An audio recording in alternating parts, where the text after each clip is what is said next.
I'm Joey Hagemeyer from North Baltimore Middle School. Welcome to News 6. With today's first story, here's Erica McClavick. Our first story will let you visit with craftsman Richard Shamp, who turns wood into art. Abby Kuhlman brings you the story.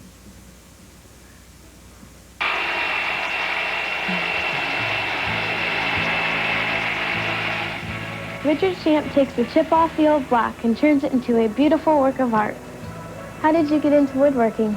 My father got me into woodworking when I was young. I haven't really been woodworking except for the last few months, very regular. What kind of things do you make?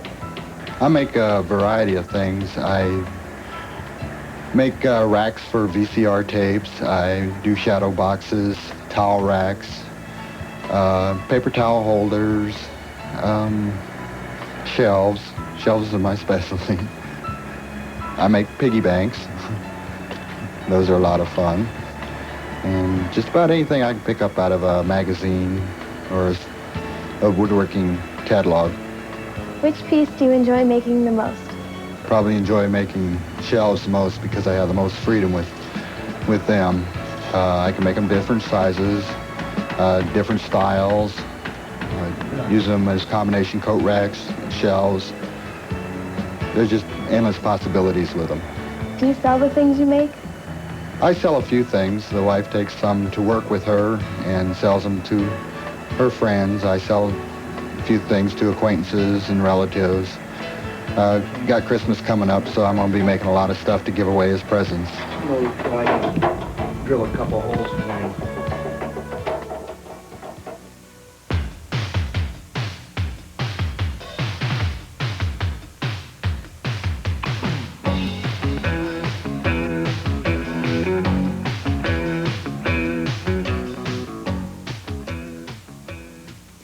Today's News 6 is produced by the 6th grade class of North Baltimore Middle School.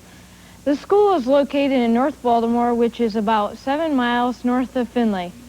It was founded in 1873 and has a population of about 3,400. Have you heard the phrase busy as a bee? Our next story will take you to Marilyn Steiner's bee farm, where the 6th graders learn just how busy a bee actually is. Here's Danielle Ford with the story. They go through this machine, and they're uncapped. We take the caps off. Marilyn Steiner doesn't have to go to the store to buy honey. It's right out her front door. Could you tell us a bit about your bees? Well, the bees are nice little insects. They're not nasty like a lot of people think they are. And the biggest part that we know about with the honey isn't their most important thing. It's the pollination that they do with the flowers to make the honey. How do the bees make honey? The bees don't really make honey. They gather nectar that is like a water consistency. When they bring it back to the hive, they put it in their cells. And the cells are made a little bit uphill so they will hold the water. And then they fan their wings over them and bring it down to about 18 and 5/10% moisture to where it is thicker as the honey we know, and then they cap their cells over. Is it hard collecting honey? A beekeeper always has in his hand what we call a hive tool, which is used to open the hives up with, because they're hard to get apart. They glue them together. And we also wear bee suits and veils so we're properly attired so they can't sting us. When we're taking the honey off, we blow the bees out of the hives, out of the supers that we're taking off with a bee blower, which is a fast fan that shoves them out of the supers.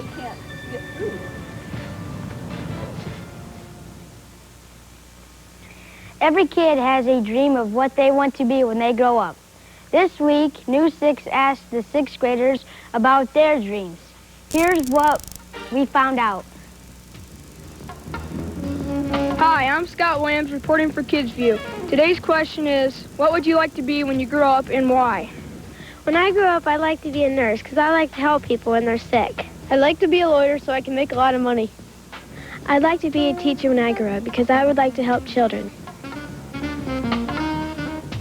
Christmas is coming soon. Our last story today will take you to the home of the Bowers, where the sixth graders get to relive the experience of Christmas past. Brad Contreras has the story. Jingle bells, jingle all the way. Oh, what fun it is to be at the Bowers house today. Hey! Wow, nice trees. Where'd you get them? Well, some of the trees are new that we purchased at stores, and then some of the trees are antiques that we've collected over the years. And then we also have some trees that I've made. Some of them are made out of feathers, out of goose feathers, and so they're handmade. We have about 25 trees that we use at Christmas time for decorating. How do you decorate your trees? We use a theme on most of the trees. The tree that's in the family room has all German blown glass ornaments, and there are about 800 ornaments on that tree. And then there's a tree that has ornaments that belong to my grandparents that they brought with them when they came from Germany to America in about 1915. And then we have a tree that has all round ornaments that are called Kugels, which is German for round. And then there's trees with just fruit on them. So there's a theme for each one of the trees that we decorate. Could you tell us where you get your antique ornaments? Well, most of the antique ornaments I've picked up at flea markets and garage sales, and then many of the antique dealers in the area would call me when they had them because no one else was interested 10 years ago in old Christmas items. So in order to get rid of them, they'd just call me and I'd buy them from them. But today they've become quite collectible, so you do find them in most of the antique shops and the antique malls. What types of Santas are on the mantle? Well, those are kind of gruesome-looking Santas, and they're called Belschnickels, and what they are the name originally was Pels Nicole, which means fur-covered person. That's all for this week's New 6. Thank you for tuning in. Join us next week when Northwood School visits New 6.